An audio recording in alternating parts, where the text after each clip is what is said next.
पैसा एक ऐसी चीज है जिसको भिखारी से लेकर अरबपति तक सब पाना चाहते हैं। ये सिर्फ एक कागज का टुकड़ा नहीं है, बल्कि ये अपने आप में एक लत है। पैसा एक ऐसी भाषा है जो पीएचडी क्लर्क से लेकर अनपाच एमएलए तक सब जानते हैं। पैसा ही तो है जिसने जंगलों में रहने वालों को इन आकाश छूती इमारतों में बिठाया, हवा से तेज भागने वाली गाड़ियों में बिठाया। पैसा एक कागज का टुकड़ा है जिसकी खुद कोई कीमत नहीं होती, लेकिन ये आपको दूसरी चीजों की कीमत बताता है। अब सवाल यह है कि पैसे को इतनी ताकत कहां से मिली। चलो थोड़ा डिटेल में समझते हैं। हजारों साल पहले लोग लेन देन के लिए बार्टर सिस्टम यूज करते थे, जहां एक चीज खरीदने के लिए आपको दूसरी चीज देनी पड़ती थी। यानी अगर किसी के पास चावल है और उसे चीनी चाहिए, तो उसे एक ऐसा आदमी ढूंढना पड़ेगा जो चीनी बेचना चाहता हो और साथ ही साथ उसे चावल की जरूरत हो। ऐसी कई प्रॉब्लम्स की वजह से लोगों ने कुछ अलग सोचा और कमोडिटी स्टार्ट किया। लोगों ने हर उस चीज से पैसे बनाए जो सबके काम की चीज थी, और लोग कैटल, ग्रेन, टोबैको और लिकर के जरिए व्यापार करने लगे। लेकिन इसमें भी एक दिक्कत थी। मेरे पास जो है उसकी असली कीमत क्या है, यह पता लगाना बहुत मुश्किल था, और इस्तेमाल होने वाली चीज समय के साथ खराब हो जाती थी। खरीदे हुए जानवर मर जाते थे और अनाज सड़ जाता था। अब आदमी को ऐसी किसी चीज की जरूरत थी जो सब जगह चलती हो, और सोने चांदी के सिक्के चलन में आ गए। लेकिन इस दो पैरों वाले प्राणी को इसमें भी एक समस्या थी। भारी सोना ढोने के साथ साथ चोरी का भी डर था। तो कुछ सुनारों और दूसरे लोगों ने मिलकर एक उपाय निकाला। उन्होंने लोगों से कहा, अपना सोना हमारे पास रखो, हम इसे सुरक्षित रखेंगे। बदले में वो सुनार एक कागज का टुकड़ा देते थे जिसमें लिखा होता था, मैंने तुम्हारा इतना सोना रखा है, जिसे आईओयू कहा जाता था। मतलब आईओयू, जिसे दिखाकर लोग कभी भी अपना सोना वापस ले सकते थे। ये आइडिया सबको बहुत पसंद आया और लोग अपना सोना उनके पास रखने लगे। पर फिर कुछ समय बाद सुनारों को यह एहसास हुआ कि यह सिस्टम बनाने के बाद लगभग कोई भी अपना सोना लेने वापस नहीं आया, और सब लोग उस रसीद के जरिए ही व्यापार करने लगे, क्योंकि सबको यकीन हो गया था रसीद है मतलब सोना भी होगा। अब ये बात समझने के बाद सुनारों को लालच आ गया। अब उनके हाथों से बनी रसीद ही पैसा बन गई थी, इसलिए उन्होंने नकली रिसिप्टें बनानी शुरू कर दी। उनके पास सोना भी नहीं था, पर फिर भी वो और रिसिप्टें बनाते जाते थे। ऐसे शुरू हुआ दुनिया का सबसे बड़ा लीगल स्कैम जो आज तक चल रहा है। सोना रखने वाली वो दुकान दुनिया का पहला बैंक था, और वो रसीद दुनिया की पहली करेंसी मतलब नोट। अगर मैं आपसे पूछूं कि बैंक कैसे काम करता है, तो आप कहेंगे कि जो पैसा हम बैंक में जमा करते हैं उससे बैंक दूसरों को लोन देता है, और उस पर कुछ ब्याज लगाकर बैंक प्रॉफिट कमाता है। सिंपल है ना? अब इस एक्सप्लेनेशन के हिसाब से बैंक का ऑपरेशन कुछ ऐसा होगा जैसे कल सुबह आप 1000 रुपये जमा करने बैंक गए।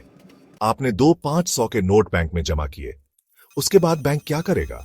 वो रूल के हिसाब से 10% कैश रिजर्व रखेगा, और बाकी के 900 रुपए किसी और को लोन पे दे देंगे। और अगर ये बैंक लोन लेने वाले से सालाना 12% ब्याज लेता है और आपको 4% सालाना ब्याज देता है, तो बाकी का 8% उनका मुनाफा हो गया, है ना? दुनिया के सारे कमर्शियल बैंक इसी बेसिक उसूल पर चलते हैं। लेकिन बैंक सिर्फ ऐसे ही पैसे नहीं कमाते। इसके पीछे एक बड़ा खेल है जो ज्यादातर लोगों को नहीं पता, और वो खेल ये है कि बैंक आपके 1000 रुपये के डिपॉजिट को आसानी से 10,000 रुपये बना सकता है और उससे व्यापार कर सकते हैं। और ये कैसे होता है, चलिए समझते हैं। मान लीजिए आप बैंक में जाते हैं और 1000 रुपये जमा करते हैं। बैंक नियम के अनुसार 10% नकद राशि अपने पास रखेगा और बाकी 900 रुपये किसी को लोन पर दे देगा। लेकिन ध्यान से देखिए यहां क्या हुआ। अगर आप अपने पैसे जमा करने के बाद अपना बैलेंस चेक करते हैं, तो आपको वही 1000 रुपये दिखाई देंगे। और यहां जिस व्यक्ति ने लोन के लिए आवेदन किया था और बैंक ने उसे लोन दिया, अगर वह भी अपना बैलेंस चेक करे तो उसे भी 900 रुपये दिखाई देंगे। मतलब आप दोनों के पास 1000 रुपये की खरीदने की ताकत है और 900 रुपये आपके हाथ में है, जबकि असलियत में उस बैंक के पास सिर्फ 1000 रुपये ही नगद है। मतलब वो बैंक अपने कंप्यूटर पर बस कुछ नंबर टाइप करके बाजार में 900 रुपये के एक्स्ट्रा पैसे बना देता है, जो कि वर्चुअल है क्योंकि उसके पीछे कोई असली पैसा नहीं है। और ये खेल यही खत्म नहीं होता, ये और भी आगे जाता है। जैसे जिस इंसान ने 900 रुपये का लोन मांगा था, उसने बिना किसी वजह के लोन नहीं मांगा होगा। जरूर उसे वो 900 रुपये किसी चीज के लिए चाहिए होंगे, और जब वो पैसे खर्च करेगा तो ये पैसे उसके खाते से किसी और के खाते में चले जाएंगे, और बैंक फिर से इन 900 रुपयों का 10% रिजर्व रखेगा और बाकी के 810 रुपये किसी और को उधार दे देगा। ऐसा करते हुए बैंक बस 1000 रुपये की कैश डिपॉजिट को 10,000 रुपये तक की वर्चुअल करेंसी में बदलकर व्यापार करता है।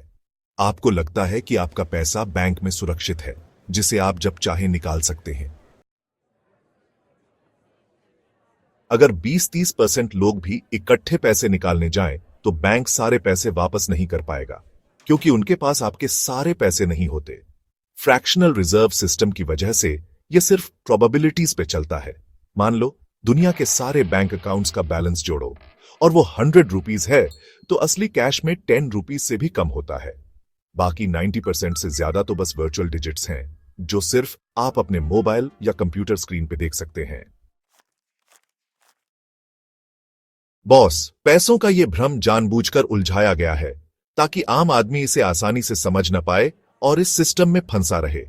लोगों को लगता है कि करेंसी और पैसा एक ही चीज है, लेकिन ऐसा नहीं है। करेंसी लेन देन का एक जरिया है, जबकि पैसा अपने आप में एक कीमती चीज होती है। आपके घर में पड़े 1000 के नोटों की गड्डी रातों रात कागज के टुकड़े में बदल जाएगी अगर सरकार उसे ना माने, क्योंकि वो करेंसी है। लेकिन आपके घर में पड़े सोने के सिक्के की वैल्यू वैसी ही रहेगी जैसी है। दुनिया की कोई भी सरकार कुछ भी कहे, देखो बॉस, बाकी इन्फ्लुएंसर्स आपको कुछ भी कहें कि गोल्ड बॉन्ड लो, डिजिटल गोल्ड लो, ये करो वो करो, नहीं तो इस पे टैक्स लगेगा, उस पे टैक्स लगेगा। मैं तो कहूंगा असली सोना भी लो, क्योंकि जिंदगी के कुछ फैसले टैक्स के हिसाब से नहीं लिए जाते। अब आपके पास 500 से 1000 करोड़ रुपए कहां हैं जो आपको 2 से 4% टैक्स की चिंता है। और सच तो यह है कि महामारी के समय असली चीज ही काम आती है। आप किसी को अपना गोल्ड बॉन्ड सर्टिफिकेट दिखाकर साल भर का राशन नहीं खरीद सकते, लेकिन घर पे थोड़ा सा सोना रखने से पूरा साल गुजारा हो जाता है। ये कागज बस भरोसे का है और दुनिया भरोसे पे ही टिकी है।